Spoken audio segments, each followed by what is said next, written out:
அன்பார்ந்த தாய் தமிழ் உறவுகளுக்கு வணக்கம்.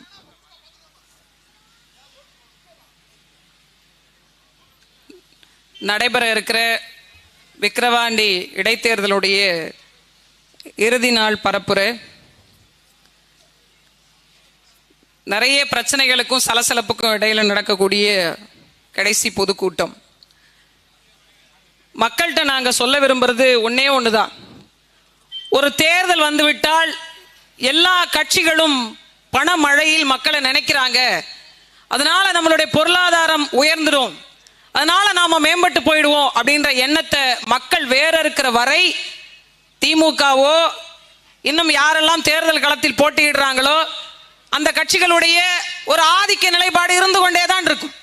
ஒரு அரசியல் என்பது, ஒரு தேர்தல் என்பது மக்களுக்கான தேவையை பூர்த்தி செய்யக்கூடியதாக இருக்க வேண்டுமே தவிர அந்த அன்னைய தேவைக்கான ஒரு பண விஷயத்தை பூர்த்தி செய்வதாக இருக்கக்கூடாது என்பதை புரிந்து கொள்ளும்.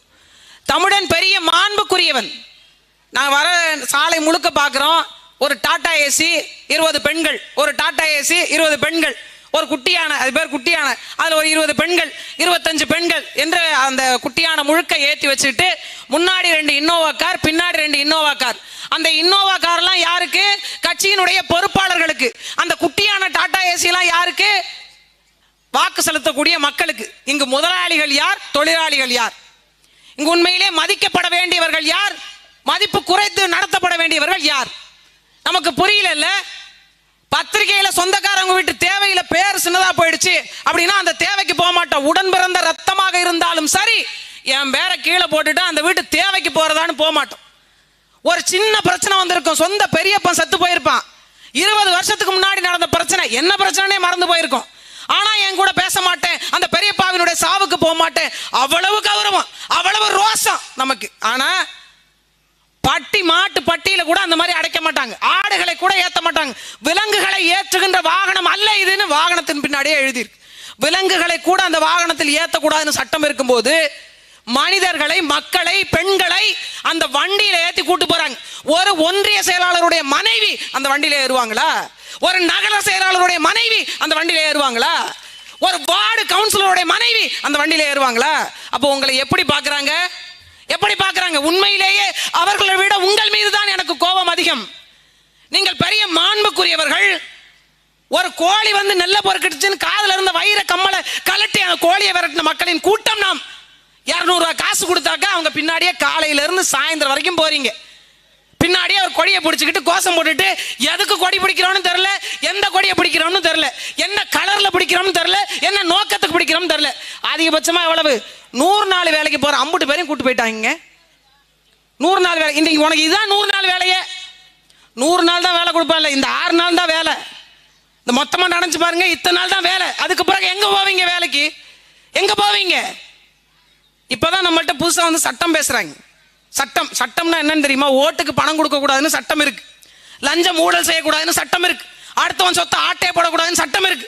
பள்ளிக்கூடத்து பக்கத்துல எப்படி அரசியல் கூட்டம் நடத்தலாம்? இது அரசியல் கூட்டம் இல்ல, அரசியல் பயிற்சி வகுப்பு, அடுத்த தலைமுறைக்கு தேவையான ஒரு வகுப்பு. அதனால இங்க நடத்தலாம்.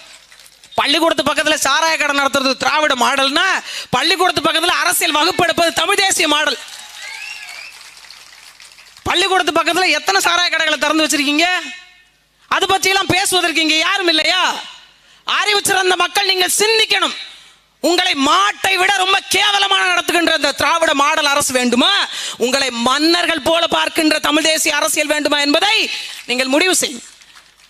ஓட்டுக்கு பணம், ஒரு கோட்டு, ஒரு கோழி பிரியாணி தான் அரசியல் என்றால் எதற்கு தேர்தல், எதற்கு தேர்தல் ஆணையம், எதற்கு இவ்வளவு செலவு தொகை, எதற்கு இத்தனை மக்களுடைய உழைப்பு? ஒவ்வொரு தேர்தலுக்கும் உழைக்கிறோம். புள்ள குட்டியை பார்க்க முடியல, பள்ளிக்கூடம் போற புள்ள திரும்பி வீட்டுக்கு வரும்போது தாய் வீட்டில் இருக்க முடியல, சமைச்சு போட முடியல, பொருளாதாரத்தை ஈட்ட முடியல, எல்லாத்தையும் இழந்து வந்து ஒரு கூட்டம் நிற்கிறோம். எங்களுக்கு அங்கேருந்து வரும்போது ஒரு 1000 ரூபாய் ஜிபே பண்ணி விட்டு, போகும்போது ஒரு 1000 ரூபாய் ஜிபே பண்ணி விட்டுலாம் ஆள் கிடையாது. சொந்த பணத்தை செலவிட்டு ஒரு கூட்டம் இங்கு ஏன் நிற்கிறோம்? உங்கள் தலைமுறை பிள்ளைகளுக்கான அரசியலை, நாளை அரசியலையாவது நல்லபடியாக தீர்மானிக்க, சாராயம் இல்லாத ஒரு நாட்டை கொண்டு வர, பெண்களுக்கான அரசியல் உரிமையை பகிர்ந்து கொடுக்க ஒரு அரசியலை தீர்மானிக்க விரும்புகிறோம். அது எப்படிங்க? காங்கிரஸ் இருக்கும்போது, திமுக ஆட்சி அதிகாரத்தில் அமரும் போது, சட்டம் ஒழுங்கு கெட்டு போகும்போது நீங்கள் நேர்மை பேசுனீங்க. அதே திமுக ஆட்சி அதிகாரத்தில் இருக்கும்போது அதே நிலையில் நேற்று திமுக இருந்த நிலையில் இன்றைக்கு நாங்கள் போராடி கொண்டிருக்கிறோம். எங்களை அவமதிப்பது மட்டும் எப்படி சரியாகும்?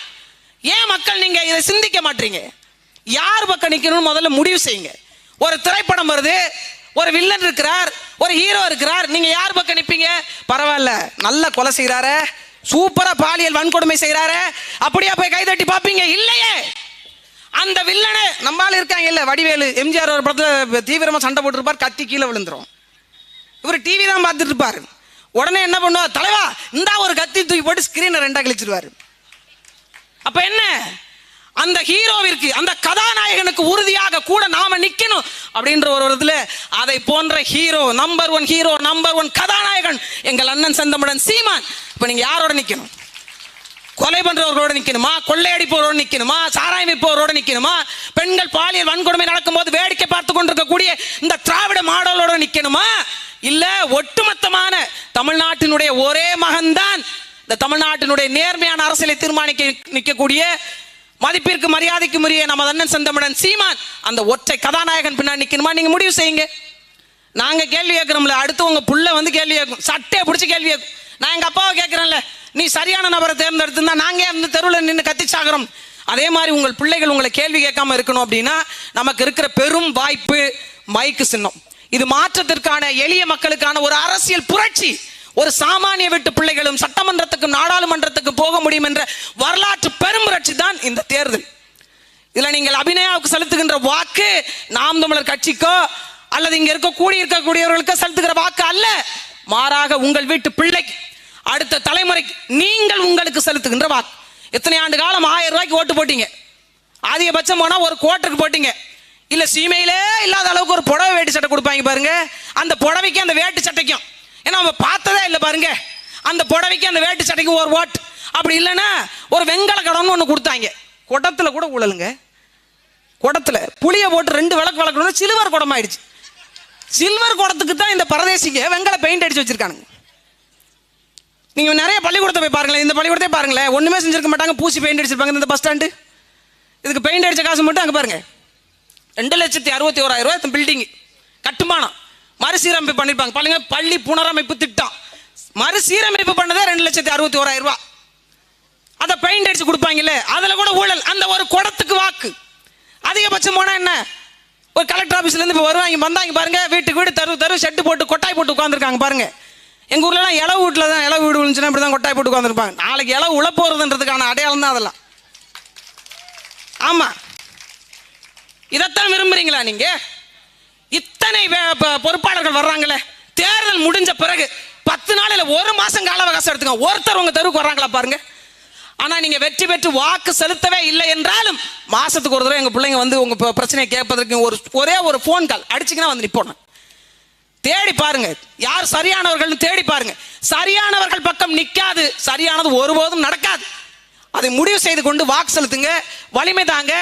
எவ்வளவு பணம் கொடுத்தாலும் வாங்கிக்கங்க, சட்டப்படி குற்றம் தான். ஆனா திமுக காசு கொடுக்கறது வாங்குறது ஒன்றும் குற்றம் இல்லை, ஏன்னா நம்மள்ட்ட ஆட்டை போட்ட பணம் தான் தற்போதைக்கு வந்து கொண்டு.